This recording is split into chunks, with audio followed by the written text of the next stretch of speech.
let's go see what Seal wanted to talk to us about. Hey.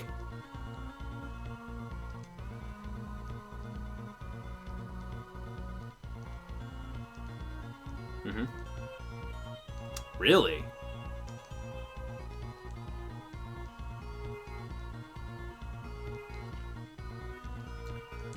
Yeah, I know how you feel, but we're gonna have to slice some bitches up, okay? That's how you achieve world peace, with lightsabers. Sure. Let's just take a gander at what missions we have access to. So yeah, as usual, 4 Mavericks to defeat, and I still can't get enough of names in this series. Like, this is about the point in the series where, like, I gave up on memorizing the boss names. They've always been a bit wonky in this series, but this is where it gets ridiculous. Like, Childray Inarabita. It's like they didn't even translate from Japanese. They didn't even care. Blazing Blizzard sounds dumb. Devil Bat Shield sounds so desperately trying to be cool. And Death Dance Mantis is this guy times 1,000. Anyway. So yeah, let's just explore the base before we head on for our first mission. Okay, so let's see here. This is the room where we were resting after the beginning of 02. Yeah, I'll bet. Anyway, like I said before, the layout of the base is identical to 02, so, but now there's a ton of different stuff we can get by exploring. The new guy.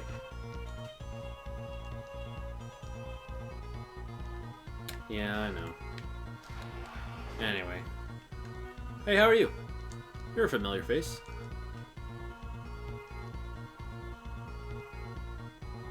Really? Oh, that's interesting. Do you have anything else to say about that? Sure. Yeah.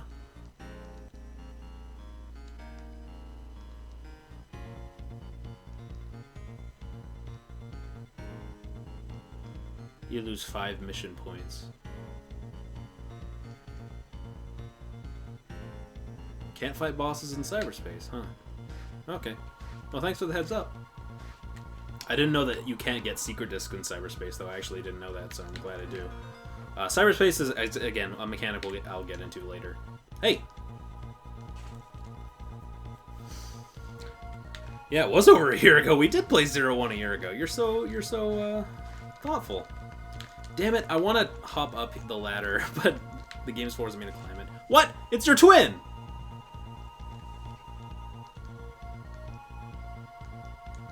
Oh, sure. Thanks. No. Fine. I wonder what that guy's gonna say once we decode it. Maybe he'll give us another one. Might have to come back and check. Anyway, we hop over here. Yeah. Sneaky hidden disc right here. And I've always thought it's weird how this rod sticking out of this tower, this turret, sorry, isn't actually... You'd think you'd have to make a crazy jump to get on top of it, but it's actually not solid. It's kind of weird. It's just a part of the background, but it doesn't look like it. Is there anything down here? Oh, only on one side. Damn. Yeah, down the elevator we go. Is this the... Yeah, it was. Whoops. My bad. There we go. Yeah, I can't stress enough how much I love this song, by the way. Do you have a story to tell?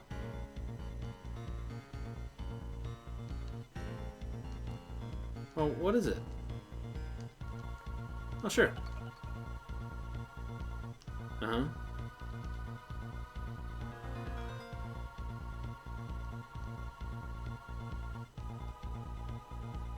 Yeah? Aww.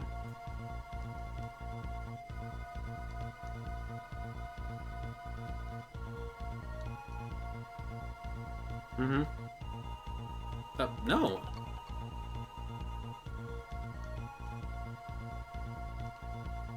Yeah, a little bit.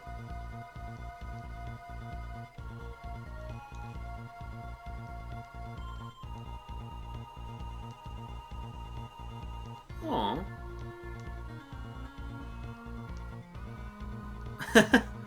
That's cute.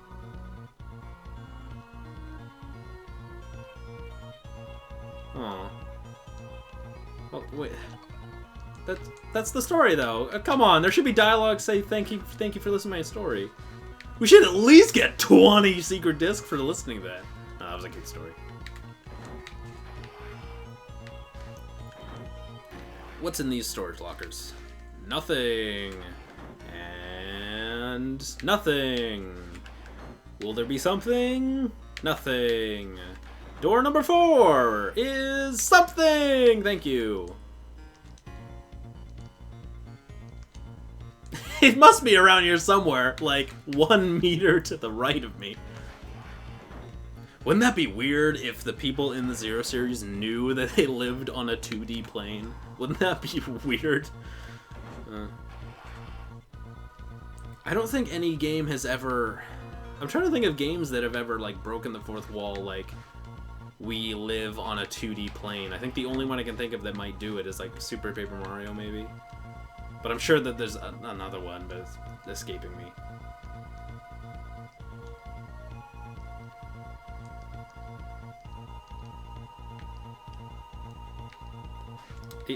No.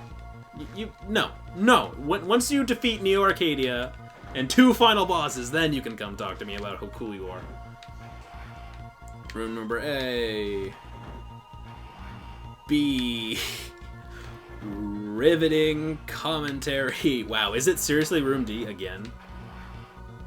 Okay, good. At least it wasn't room D. Okay, then.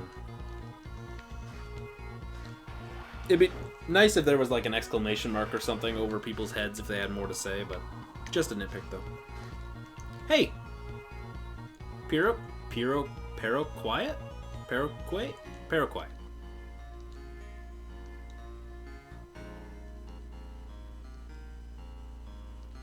Yeah. Sure. Yeah. Oh, really? I was gonna go into this later, but apparently you're going to. Yeah.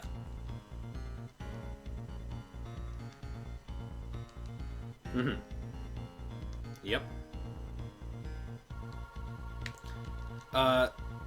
No thanks. So, yeah, actually, that's a perfect opportunity to actually get into the, Cyber Elf system in this game. So, in previous games, how Cyber Elves worked is that, like, once you use Cyber Elves, you get an upgrade, but it's a permanent mission penalty for using a Cyber Elf. Every time you beat a mission, you'll see that, like, there's a Cyber Elf penalty and it'll minus points. So basically, you're not allowed to use Cyber Elves if you want to get a good rank, which is dumb as shit. But they've actually fixed that with the addition of Satellite Elves, which... Oh, I was confused for a second. Whoops. I was like, how do we not have any Cyber Elves? But no, so basically, Satellite Elves are, we don't have any right now, but basically, say that there's a Cyber Elf... Actually, here, I'll show you. I don't have enough, never mind. Satellite Elves say that there's a Cyber Elf that can increase your maximum health with, like with Sylphie right here. Basically, and you can feed Sylphie E-crystals as usual, and basically what we have a choice. We can actually fuse Sylphie into ourselves once we feed her enough energy crystals, or we can equip her as a Satellite Elf, and a Satellite Elf is basically the same as an elf, except you can only have 2 equipped at one time, and it does not give you a mission penalty, which doesn't really matter for me because I don't care about going for good ranks during missions, but for people who want to go for good ranks or missions and get all the EX skills or something, Satellite Elves will actually give you the ability to equip Cyber Elves without actually giving you a penalty for it. And for those of you who don't want to do that, for those of you who don't care about the penalty, you can still fuse elves into yourself, and again, you can feed E-crystals to the Cyber Elves, and then fuse them, and they're permanent upgrades with the only downside being a lower mission score, if you care about such a thing. Anyway, another thing about E-crystals is, as you can see, this nurse boosts our vitality, so by 25%, I believe.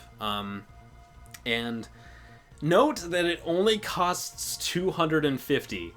This same elf costs 750 in 0-1, and there were less E-crystals in that game, so you can see that they've definitely toned down the amount of E-crystals you need to upgrade in this game, which is a huge factor in making 0-3 a lot easier than 0-1 and 2, because we're going to be getting E-crystals left and right throughout the game, and yeah, we're gonna be killing a lot of cyber elves.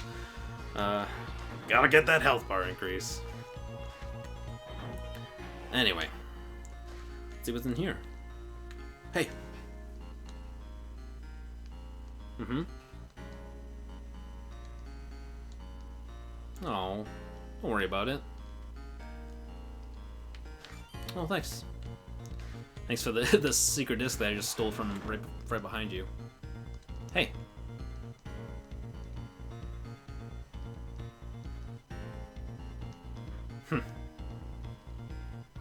Oh, cool. Sure. Are you kidding me? Do you not? Yes. Yes. Pure quiet. I had a hard time pronouncing it, so of course I know. Thanks. 175. Okay, and that actually does it for the base, so let's just head right back up to floor 4. Ah, I got it right, sweet. And just zoom right past Seal, and let's go to Servo and see if we can decode some of these discs. Okay. There's one.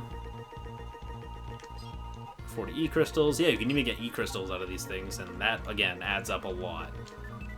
There's Seal, cool. And yeah, again, most of the secret discs that we just found are just resistance people, but still. Okay, and I didn't mean to confirm. The confirm button is not the button I think it is. Let's, right before heading to Seal and starting the mission, let's actually just... My OCD is bothering me, and I kind of want to see what happens if you talk to this guy who asked about the secret disc. I'm guessing he doesn't do anything. Hey. Yes. Thanks. That was totally useful. Goddamn. Okay, but enough dilly-dallying. Let's actually head on and talk to Seal here. Save our game. And okay. Time to start a brand new mission. Okay, so first off, gonna be honest, like, no matter what level you choose, they're all pretty difficult at the beginning of the game, especially when you don't have, like, elemental chips or anything. I forget how we get elemental chips in this game. I'm pretty sure no, wait, never mind. We just beat bosses again. Never mind. It's easy. I'm pretty sure 0-4 makes it overly complicated from what I remember, but anyway, let's go to the first level, being Blazing Blizzard. Again, no matter what level you choose, you're probably gonna have a hard time, because the beginning of the game is definitely harder than anywhere else.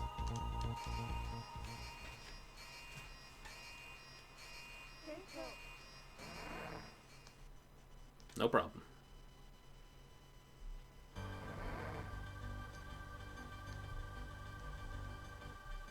Mm-hmm.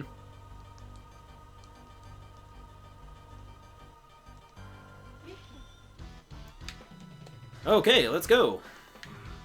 And right off the bat, they just throw an enemy right there just to dick you over. I know your dirty tricks, game. Okay. There. Oh, what? That didn't kill him? Okay. Yeah, this level's pretty cool. Again, the soundtrack in this series is so great, so that's always a pleasure. Anyway, so here's cyberspace. You know what? Sure, I'll show it off. Why not? So basically, cyberspace is you can go into cyberspace right here, and it'll, as you can see, we just activated the cyber elves that we have, which increased our maximum health. Enemies drop a ton of health. So basically, what cyberspace is easy mode. It's an optional easy mode. at specific parts of every level, usually once or twice per mission. And yeah, the downside of cyberspace is you get a little bit of mission rank taken off of your final score, and what was the other downside? Oh, right, enemies can't drop secret discs when you, oh god. Lava is still an instant death in cyberspace, just a heads up. Okay, I'm back to where I was, and this time we're gonna skip out on actually going to cyberspace, and we're just gonna defeat enemies. By the way, enemies can also drop secret discs, as I'm sure you'll soon see. I think it's based on how many of that enemy type that you actually kill. Enemies can also drop lives very rarely. But yeah, see, I think it's every 5 enemies or every 10 enemies we'll actually get a secret disc for said enemy. It might differ on enemy to enemy. I'm not entirely sure about that. Thankfully, as you can see, there was a secret disc here before, but we died. And when we came back, the secret disc was actually gone. Thankfully, you don't have to recollect secret discs once you've died. Unless you game over, of course. And hopefully that won't happen anywhere throughout the game. Anyway, one thing I also want to show off real quick that I forgot to, and is the recoil rod, which is basically our new rod weapon for the game. There's a new one in every game. And basically what the recoil rod allows us to do is it allows us to do a super high jump and also oh, come on. Come on. Here. Give me a second. Okay. Damn it. Oh, come on. Okay. I'll get it this time. Oh, God. It takes so long to charge. God damn it. Oh, come on. That's a tight jump. Why did I get it the first 2 tries? There we go. Okay. So basically what it allows us to do is... Okay, never mind, you have to time it. Okay, it allows us to pogo off of enemies if we want to, but it's hard. It's not just like a willy-nilly sort of thing like Shovel Knight or DuckTales. You actually have to try. I hate trying. But yeah, the recoil rod is okay. We can also use it in some environment areas. In fact, I'm pretty sure it's this room. Oh my god, I'm so good at timing. Basically, we can use the charged recoil rod to push blocks like this and get access to new areas. And yeah, it's okay. You can also use it like this to push enemies and just ruin that turret's day. But it's an okay. I like it more than the triple rod, definitely. Let's push that all the way there, because I'm sure that'll come in handy eventually. Also, when you use the charge rod on enemies, it blasts them away, which is pretty satisfying. But I still prefer the chain rod, definitely. I really do miss the chain rod, just because of those cool but dumb platforming segments with it. Okay, just mini challenge right here. Just slice these things as fast as you possibly can. And try not to get hit during it.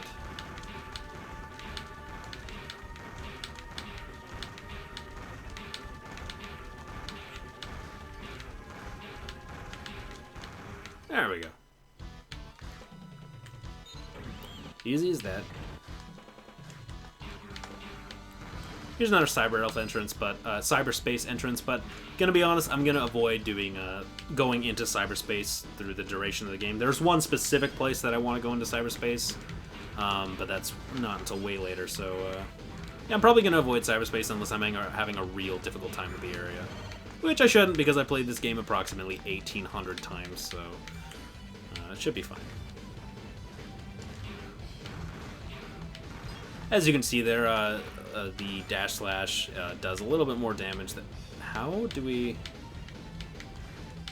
Okay, there we go. Oh, how the hell are you supposed to get... I guess you're supposed to use the buster for that enemy.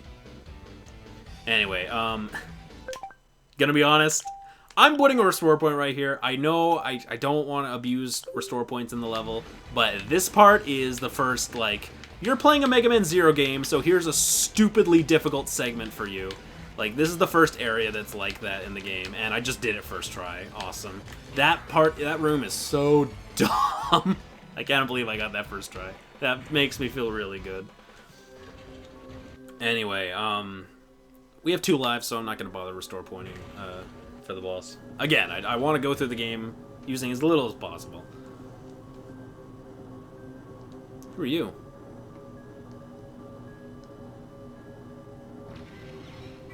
Whoa! Blazing Blizzard! One of Weil's numbers. He has a death squad called the Weil Numbers. Wow. Yeah!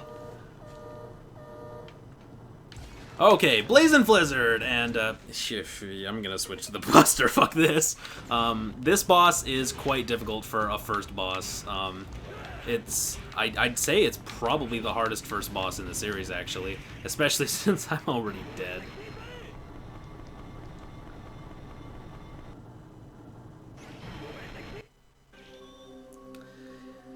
Okay, I'm gonna create a restore point real quick. Sorry. Again, I'd like to stress that the beginning of the game is hands down the hardest part of the game. Like, it gets a lot easier, mainly because of just cyber elves and how good they are in this game, and how cheap they are. But, yeah, like... No! There we go. Okay. Stop turning around, Zero! Stop turning around! There we go.